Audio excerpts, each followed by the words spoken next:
Gen Z, Gen Z, what is up? Gen Z, what is up, man? My name is Sadiq Spears, and it is not a podcast, okay?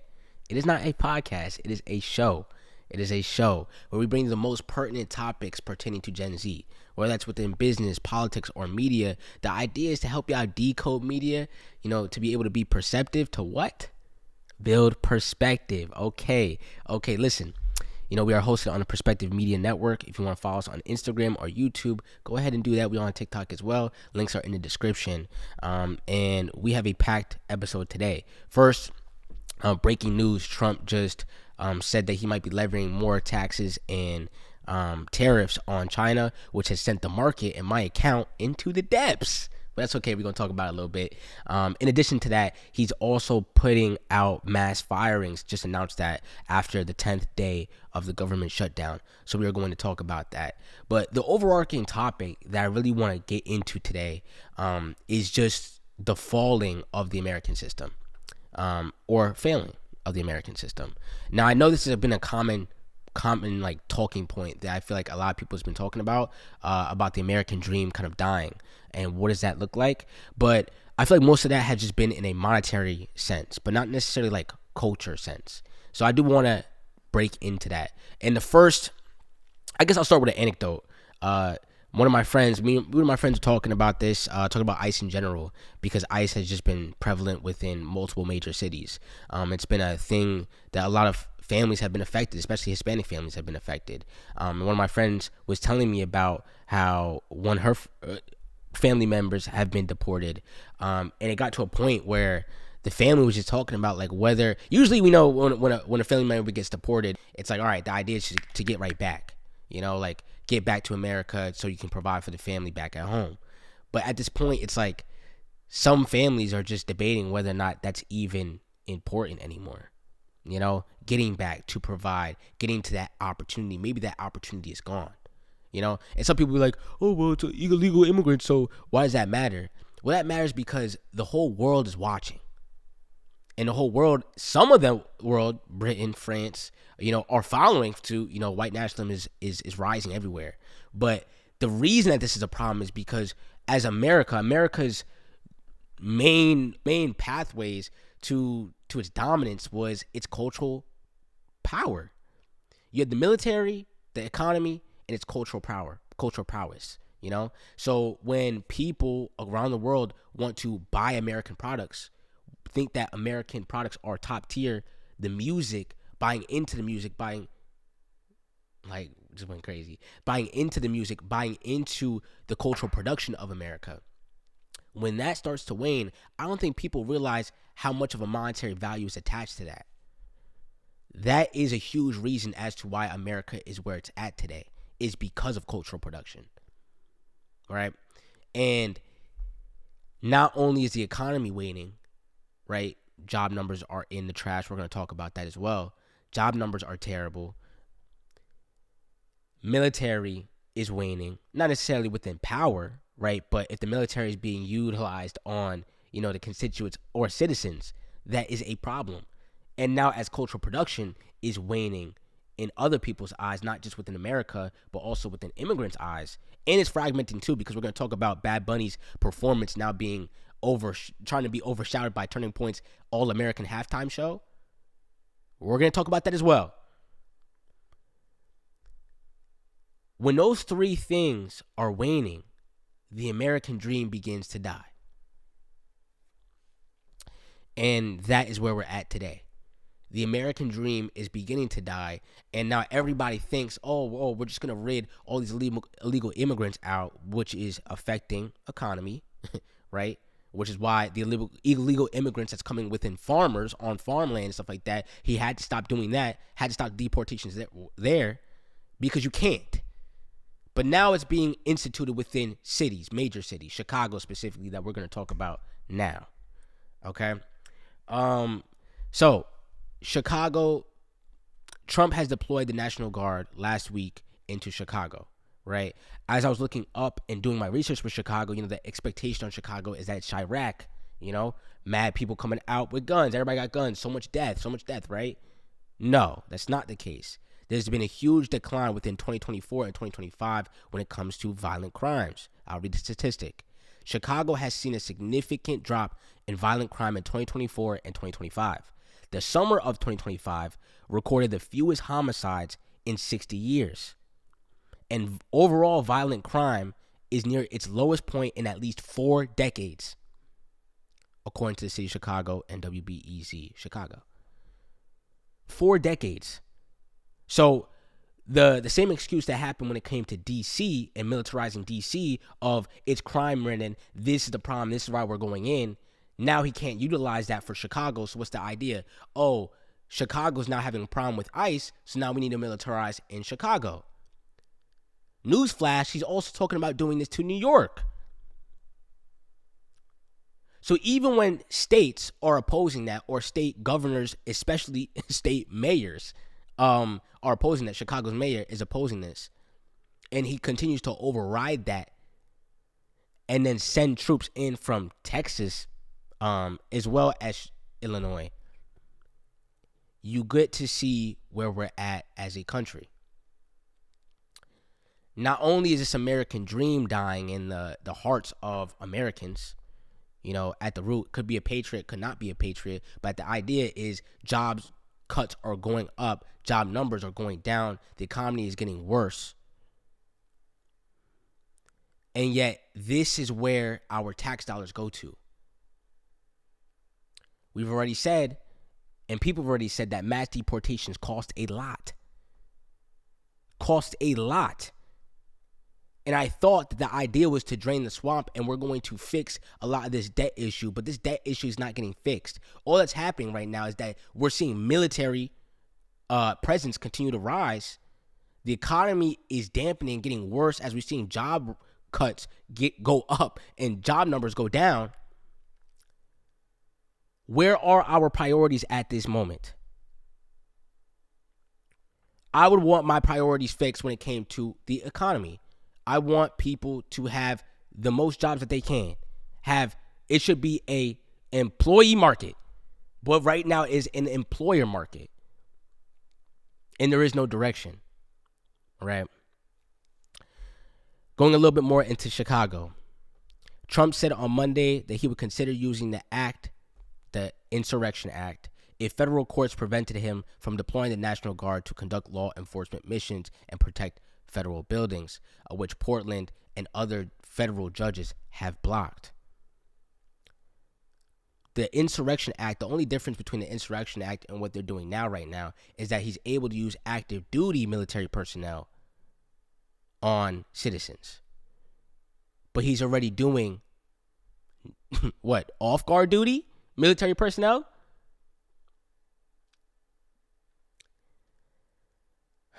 This is the response from Chicago's mayor.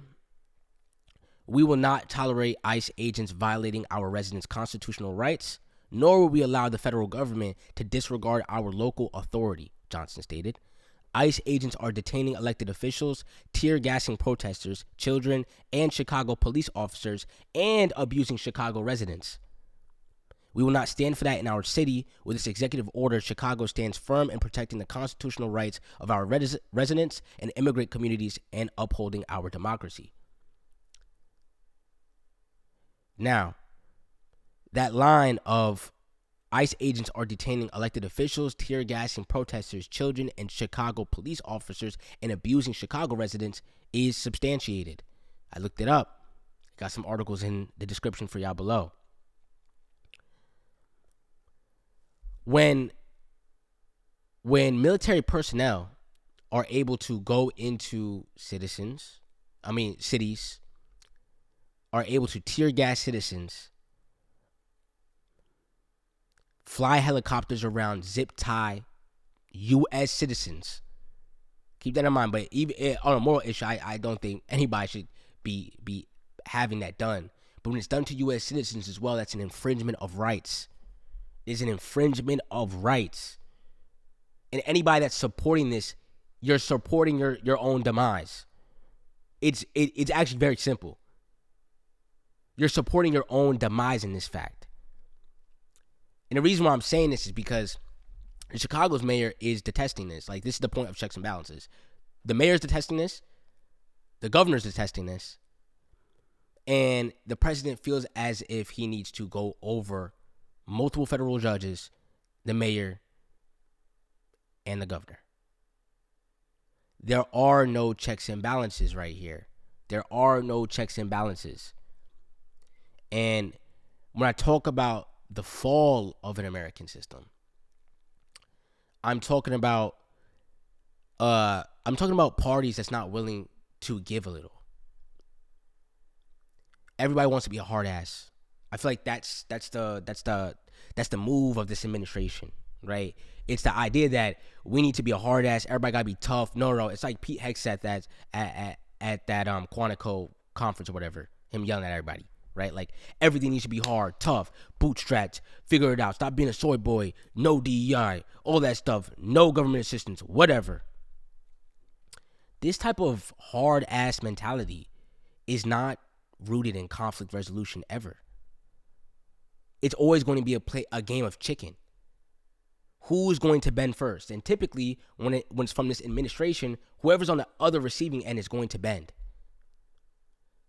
My fear when it comes to Chicago and when it comes to cities, if this continues to happen, where military personnel is now surveying the city, zip tying citizens, this is real.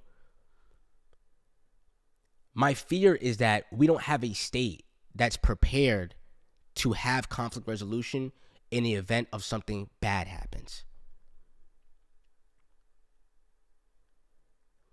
And if we don't have a state that's prepared for conflict resolution in an event as something bad happens, and we have a people that's growing angry with the state apparatus in addition to economic conditions, putting them people into impoverished situations, we know what a survival instinct does.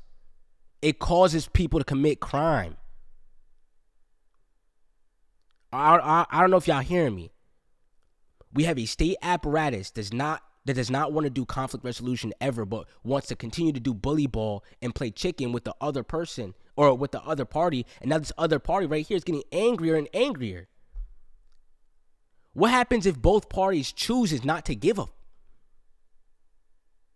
Do you see what I'm saying? What happens if people, I'm talking about the people, American people, get so angry enough in which they don't care about backing down, and we have a state apparatus that has shown us time and time again that they don't care about ramping up military personnel and backing down.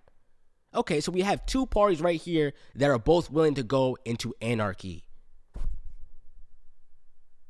Both willing to go into anarchy. That's what I mean by a civil war. That's not me fear-mongering. That's me saying in the event of something bad happens, which right now, I mean, that's where we're at. That is where we're at, right? Like, Chicago's had gotten so bad to a point where it's like, if something bad were to happen, it wouldn't be that surprising. But we don't have a state that's willing or is understanding enough to be able to handle a situation like that.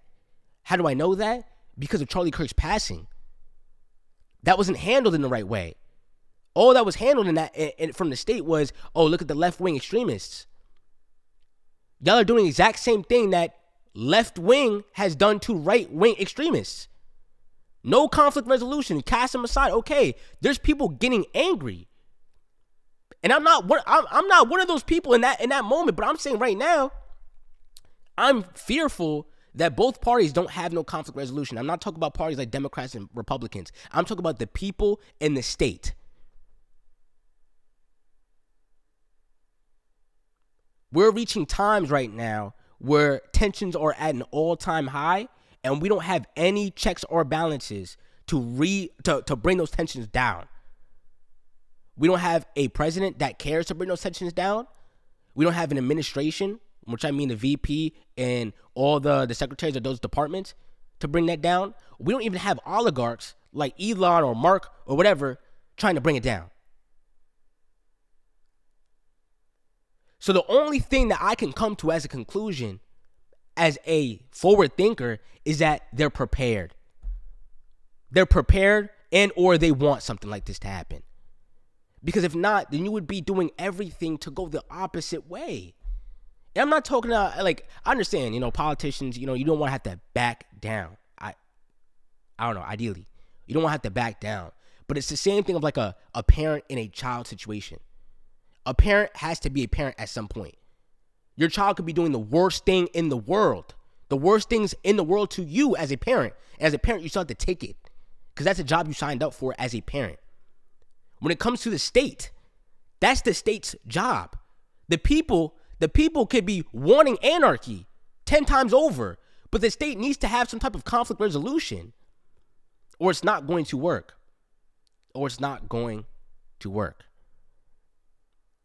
I hope y'all hear what I'm saying, because I really wanted that to get across.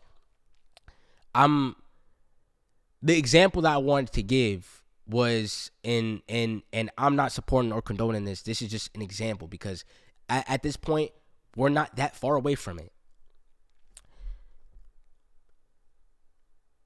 Let's say during a protest, God forbid, a protester goes, or a random rogue protester goes and shoots an ICE officer. How do you think the state will react to that?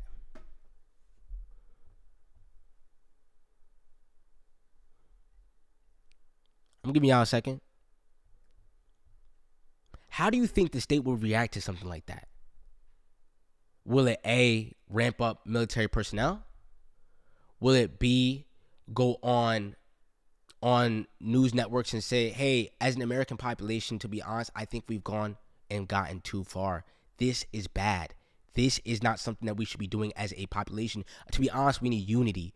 Probably need a unity concert and need to be doing a bunch of other fundraisers and more holidays to be able to bring this back in.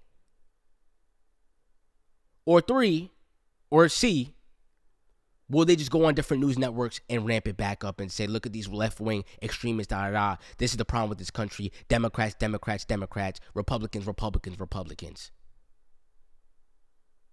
Probably a combination of A and C, right?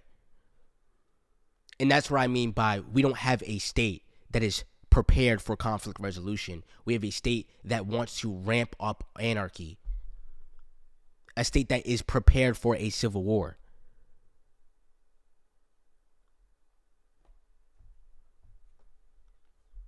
Come on, man. Like, that stuff is corny, you know? Let me slow it down. It is not a podcast, man. It is a show. You know, it's a show. And the reason why I say it's not a podcast is because sometimes I feel like podcasts, or the idea of a podcast, that's very chill. Very chill. People just talking, You know, this is serious, man. This is serious business. This is lives at stake.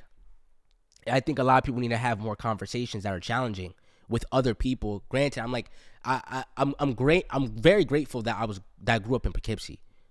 The people around are it's weirdly diverse in different ways, but pretty conservative. You know, so going from Poughkeepsie, going to the city, you know, the city very liberal. You know, coming back with liberal views.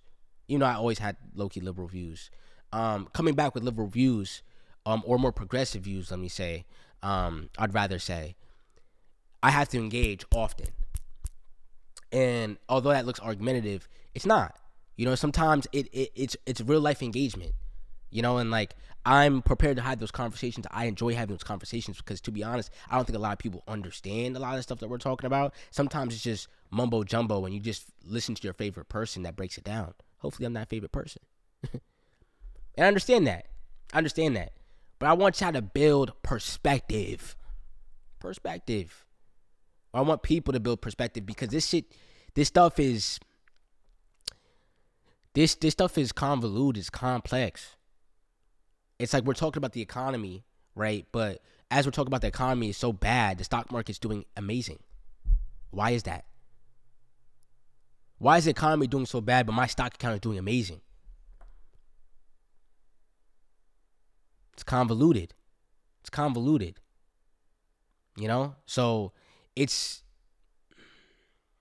let me talk about that a little bit too. Because I saw it, shout out to, I think Ian spoke about it, but the convergence between how people that are making over $100,000 are probably doing significantly well, and the people that are making under $100,000 are probably feeling the most impoverished and are feeling that recessionary times.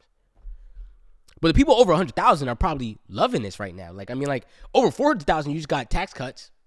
And in addition to that, the stock market has been running for years. It's been running for years. So you've been profiting all throughout this. Right now, when it comes to job cuts, they're at year-to-date highs since 2020. Record highs since 2020. That means it's progressively getting worse. The unemployment rates are rising. Black women's unemployment rate, I think, hit 7%, 7.3%. That's not okay. That's not okay. That's crazy. That's crazy. Job cuts, I was looking at the job cuts. There will be a video in the description that talks about the economy and what's going on within the job numbers, because the job numbers are insane right now. You know, like, most of the job cuts that are coming down from Doge. Right? Now, we've been new this. We've been new this 2 years ago when we were talking about Doge, or a year ago when we were talking about Doge, and about how Doge is going to proportionally affect more minority communities, because when you cut federal jobs, a lot of that is going to be minority jobs. Those were the only jobs that we're able to get access to, because private jobs, you know, you need some nepotism, you need to find a way to get in. And especially with them rolling DEI back, of course it's going to affect the black woman unemployment rate. You know? In addition to that, as I said earlier, breaking news, Trump just instituted more federal work cuts, federal job work cuts, federal workers cuts. You know, the idea, I spoke about this a little bit last week, but the idea is, because this government shutdown is happening, right? The reason that the government shutdown is happening is because Dems are holding it up, saying, hey, we're not going to let this bill go through that happened in the big, beautiful bill, because there's $2.6 trillion worth of tax cuts being aided to the rich, and and that's being paid for exactly $2.6 trillion through cutting Medicaid and insurance for Americans. Think about that. What's being held up right now, and the reason why the government is shut down, the reason why military families are not getting paid and politician families aren't getting paid and workers are furloughed off right now, is because Democrats are saying, hey, take out that line where you said that we're going to cut millions of Americans' insurance, and all these premiums are going to go up, skyrocket through the roof for millions of Americans, and then we'll be able to support the bill and end the shutdown. Republicans are saying no. They're calling it a Democratic shutdown. A Democratic shutdown. Now, with that, Trump was saying, if y'all were to hold this government up, this shutdown up, meaning military families are not going to get paid, furlough workers, etc., we're going to do more firings federally to those furloughed workers. And now it just reached the 10th day of shutdown, and now he's threatening that.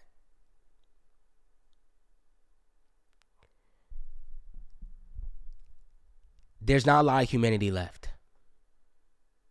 If I'm being honest, there is not a lot of humanity left. Holding workers' heads, holding furloughed workers' heads over Democrats to make them sign a bill. So they don't, to make them sign a bill negating all the millions of Americans that they want insured. So y'all can go pay for tax cuts. Yeah, there's not a lot of humanity left. There's not. And I personally have a huge problem with that. But it just aids what I'm talking about the American system failing. You can't take care of your own people. You literally can't take care of your own people. People are losing confidence in the economy of America. And at the same time that we're losing confidence in the economy of America, we look to do $2.6 trillion within tax cuts for workers, people that are getting paid over $400,000. And then we're sending more money to Israel. It's crazy. It's crazy, y'all. It's crazy. You know, and on just to touch on that little point, I know it sounds like I'm bouncing around a little bit, but I'm going to tie it back in. To touch on that little point, because I think it's very important to talk about Israel and Gaza at the moment. It's been 2 years since October 7th, where Hamas invaded Israel. But there's been long battles before and after that. Within those 2 years, 67,000 Palestinians have died in Gaza. 67,000 within 2 years. Now, I don't know if y'all been in a concert venue before where it could be 300 to thousands of people. Bro, that's a lot of people. Pretty sure like 19,000 of that was actual children. Like, I don't think people understand how crazy that is. That's crazy. Like, that's crazy. A bunch of those people died post the ceasefire that they signed. And our money is going towards this. And yet, we have people that still support whatever's going on within. If y'all don't draw the similarities between what's happening overseas and what's happening here, personally, boots on ground here in our cities, in Chicago, how don't you see the ramp up of military presence, the hardball, the hard ass, the people that won't do conflict resolution? How do y'all not draw those parallels? I'm drawing the parallels clearly. I just had to say that. 67,000 is alarming. It's nuts. And they're just talking about now peace deals and stuff like that. How could there be peace after that? How could there be peace? Maybe I don't know how I could grow up. I just saw a video that said there's some toddlers that grew up there and only know that now. Only know what their home to look like is in rubble. It's rubble. All the journalists that have passed, all the hospitals have been bombed. That's crazy. That is crazy. That's not war. Yeah. And that hardball aspect, where it's like even the lack of humanity to talk about peace dealings or the rebuild. The rebuild is now looking like a private equity stunt. Oh, we're going to build this up. This is going to be Trump land over here, Larry Ellison land over here, data center stuff. And then over here, Elon Musk land. Like, this is lack of humanity and a joke to a lot of people. And to me, it's effed up. It's effed up.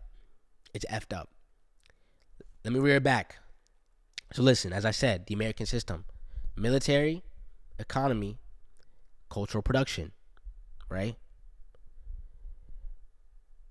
It is just reported, I spoke about it a little bit earlier, but I'm gonna dive in now. It is reported that Turning Point is looking to do an all-American halftime show during the Super Bowl performance. I don't know, but this is starting to turn into some Confederacy stuff. That seems to me very Confederate. The biggest American event to happen, worldwide event that pulls X amount of viewers, stupendous amounts of viewers every year, they want to make their own halftime performance during that. What type of signs do they want to send? That Bad Buddy isn't American? I mean, he's Puerto Rican. You won't annex Puerto Rico. You won't let it go. You won't liberate Puerto Rico. So it gotta be American. He's the biggest artist in the world, even if he wasn't American. Even if he wasn't American, would it be dumb for the NFL or Apple Music to want to platform somebody that brings in the most revenue for them? What happened to loving capitalism? This is so anti-capitalist and anti-American. It's very Confederate.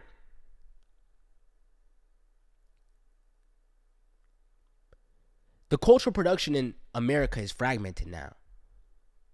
To be honest, it was the gift of the gambit. Who got it? Who got it and who can dominate? Right? Like, I think that was also so attractive for entertainers around the world. That's what brought entertainers to America, is that anybody in America, if you got it, you can make it. That's the idea. Now, a complete organization wants to make a halftime Super Bowl performance during the Super Bowl, the biggest American sport, the biggest American event, and they want to do that during it. How many times do you want to get pissed on and not say it's pissed. Do you see what I'm saying? Like, how many times do you want people to play in your face and not act like it is? That's blatant racism. That's blatant. What was it? Xenophobia? What is not American about that event? Because he speaks Spanish? What the is wrong with America right now? What is wrong with America right now? Do we not know that there's a Mexican restaurant in every single town in the world? I mean, every single town in America? I have not been to a town in America that does not have a Mexican restaurant. Do they not know that Spanish is our second language here? Do they not know that multiple countries around the world speak multiple languages? It's actually a problem that Americans don't speak multiple languages? Where is this coming from? Because turning point, the administration,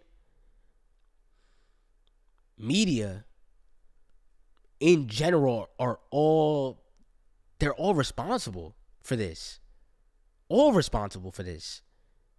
Like, this is just way deeper now. Like, it gets to a point where I don't even want to talk about it. Last week, I was just talking about it as a joke. Like, oh, I don't want to see Billy Joel. I want to see Bad Bunny. I want to see Benito. Now, this has just got racist. And then again, people are going to be like, oh, don't make it about race. So what is it about? People that don't want to hear Spanish during the halftime show? When he just went on the biggest tour? Oh, he's about to go on the biggest tour, but he just did one of the biggest residencies ever? He's one of the biggest artists ever? In America, too? Y'all think this is just in Puerto Rico? Well, guess what? Where Puerto Rico is? Guess what? Man, it's idiotic. It's idiotic. And when the military is imposed on its people, when the economy is imploding on itself, and when cultural production is so fragmented to the point where at the biggest American event, you can't have a Puerto Rican American artist, the biggest artist in the world, platform there anymore? What is going on as a country? What type of dream is there? It's not desirable to immigrants across the world that want to come and embody American values. There's not much to embody anymore. Y'all wanted to divert so far from a melting pot to the point where we don't even know an identity at all. You know, like the melting pot was an identity. The Super Bowl was an identity. You're trying to fragment that. It's nuts. It's nuts, and I just don't. I don't like it. I don't like where we at, and that's what I mean by I feel like a lot of this is just aiming towards one thing, and it's called anarchy. Y'all all want a civil war. What's the point of it? What's the point of creating a halftime performance? You just want to incite something. You just want to incite something.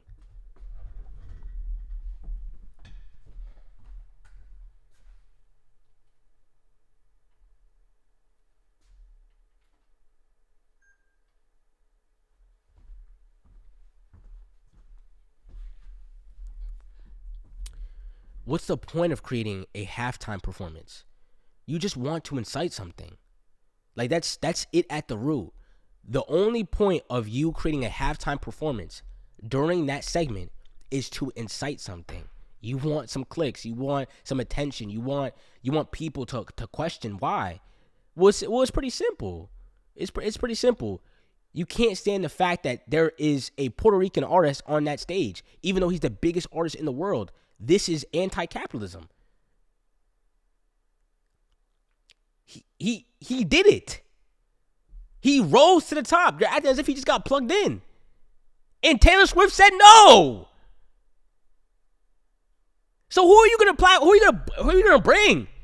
Who are you gonna bring? Bro, I can so when we talk about those three things, you know, that's how I characterize America. That's how I characterize the American system, and what type of values are being uplifted, and where are we at as a status of a people? You know, I keep trying to tell people, I'm like, most Americans aren't as racist and bigoted as people think.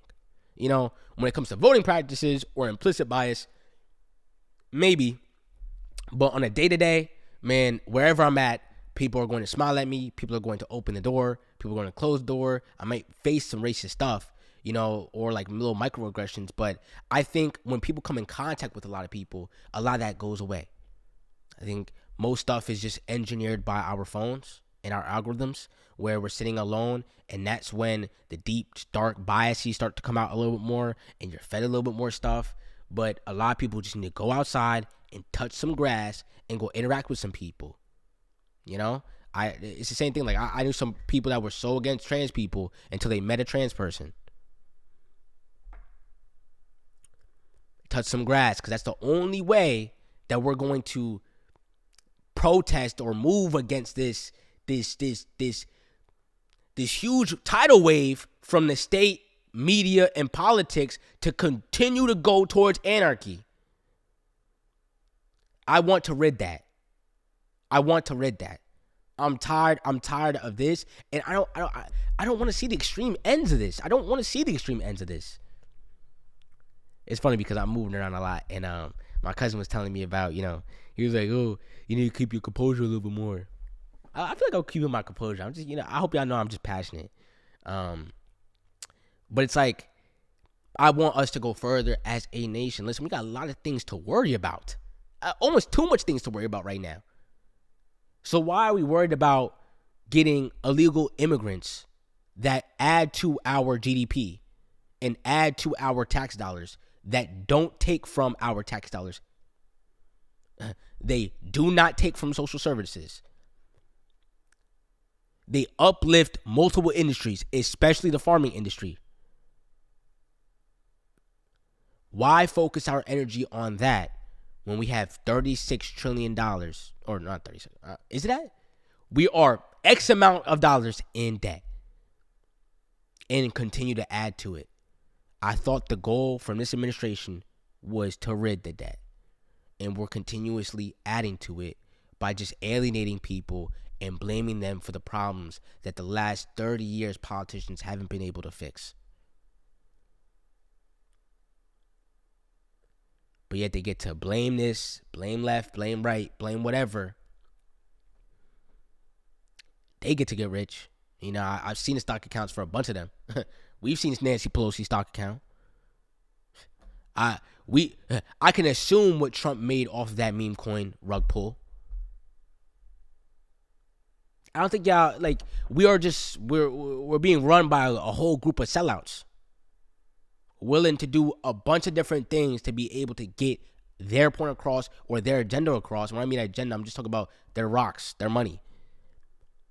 But there's millions of Americans about to be uninsured. Or there's going to be thousands of jobs, thousands of workers fired. Either one. Either thousands of workers fired or millions of Americans uninsured because they want to shut down the government because they will not give them one. The game of chicken. That's the American system. That's where we're at, contemporary modern society. America is just a game of chicken. Who's going to back down first? And the state has been winning 100-1. 100-1. DC first, Chicago next. What's now? New York? That's what I'm saying. And I hope y'all hearing me. Listen. If you're rocking with some of the stuff that I'm saying right now, you know, I'm not trying to be fear-mongering. If you're rocking with the stuff I'm saying right now, go ahead and leave a comment. Leave a comment, say, yo. Or if you think I'm off base. You listen this far, you think I'm off base, go ahead and leave a comment. But maybe I'm off. I'm just trying to read and digest all the stuff that I'm seeing. Why am I seeing stocks hit all-time highs? Not even just AI stocks. Stocks hit all-time highs right now while the economy is in the depths. That's called rinsing money. Rinsing money over here. They're rinsing money over here. Nobody knows unless you're invested, which I'm trying to tell people, get invested. Rinsing money over here while everybody else's money supply just depletes. Rinsing, depleting. Rinsing, depleting. That is a scary world to live in. That's a scary world to live in. So listen, we in business snapshot right now. Little moment. As I told y'all, stocks right now just hit a huge red turn today. Why? Because Trump loves to tweet a bunch of crazy stuff. He said that he's going to put some more tariffs on China. That's probably not going to happen, in my opinion. Just looking at what I'm going to have. Like, he might put something, lower it down, slash it down like he did with Japan, like he did with every other country when it comes to tariffs. He's going to say something crazy, then he's going to bring it back down because no country is going to agree to that. And he needs to figure that out. With this economic downturn, or not, with this market downturn that we're seeing, I think market sold off around like 3 to 5% today, or like 2 to 5%. Might be an entry point. Typically, there's a Christmas rally. I spoke about this last episode. Typically, there's a Christmas rally. So you might want to get in prior to that Christmas rally. Typically, in September sell-offs. We didn't get too much of a September sell-off, so it might happen in October. It's happened before. So you might want to get in. Now, listen. Something that I'm just looking at. That's pretty cool. Something that I'm just looking at. Jerome Powell is leaving or is coming out of office in January. The idea is that Trump is going to be able to appoint somebody to that position. The idea is that his son-in-law or something like that, Jared Kushner, I think, is going to take that position. Jerome Powell was pretty good when it came to monetary policy. He didn't care what Trump was saying. He didn't care. The Fed is supposed to be independent from the state. When that state and the Fed becomes one, we may be in some hot trouble. Okay? Interest rates will come down a lot faster probably. And we don't want that type of trouble for our economy. It could send us into a recession.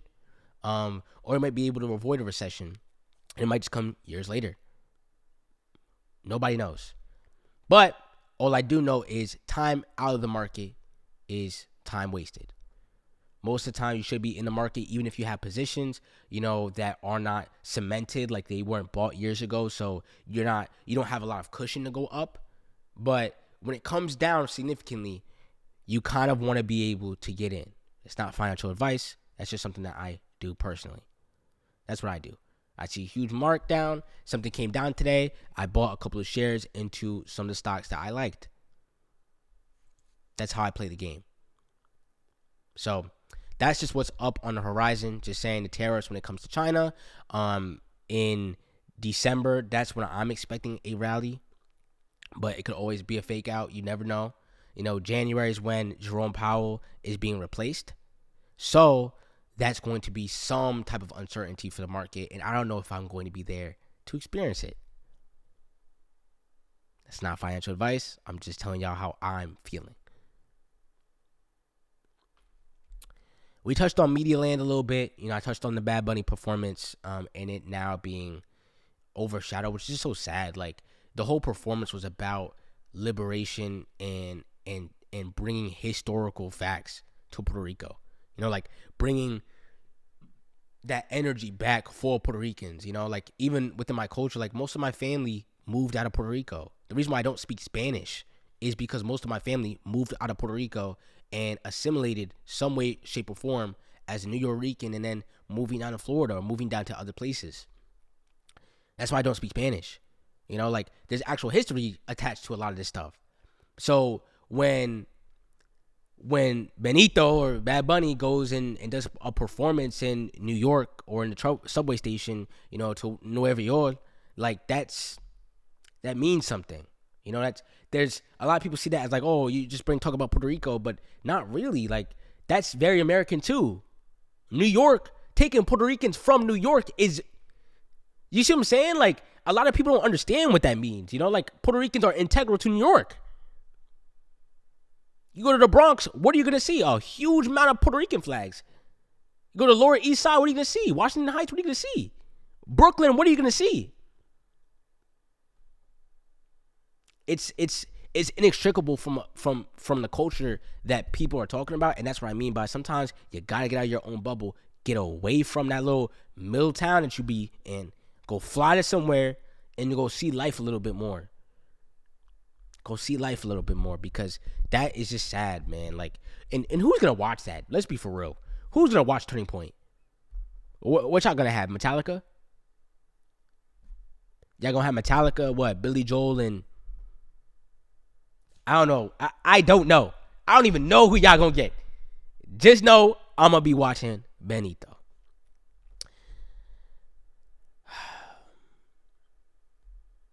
But yeah, man, I think where we at as a nation, where we at in general, like sometimes I have to play with, maybe I'm just naive, maybe I'm just young. So maybe a lot of this just feels like it's just happening towards us. And maybe that's just like my naivete of like, oh, this been happening. And maybe these political occurrences have been happening for people. And that's why like a lot of other people are numb, I guess. But I don't know, I'm cool with it. And I'm cool with people being numb and me being the one to talk about it. People being numb and bouncing around topics and me being the one to bring up the topic. I'm cool with it. It's fine. Everybody's in fatigue. Cool. Everybody want to be fatigued while there's so much policy getting stripped from our faces. There's so much stuff getting passed that's going to have actual ramifications. I'll be the one to bring it up. I don't mind.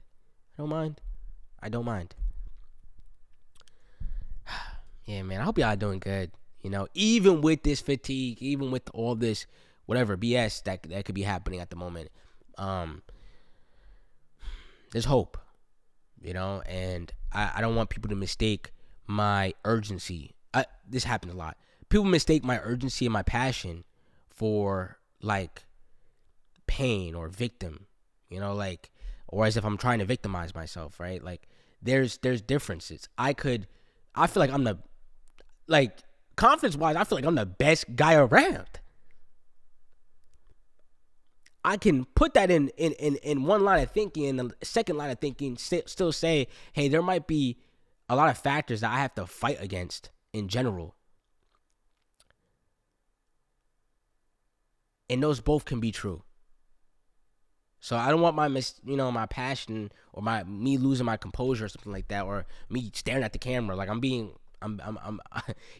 playing into it. But at the same time, I do believe a lot of the stuff that I'm saying.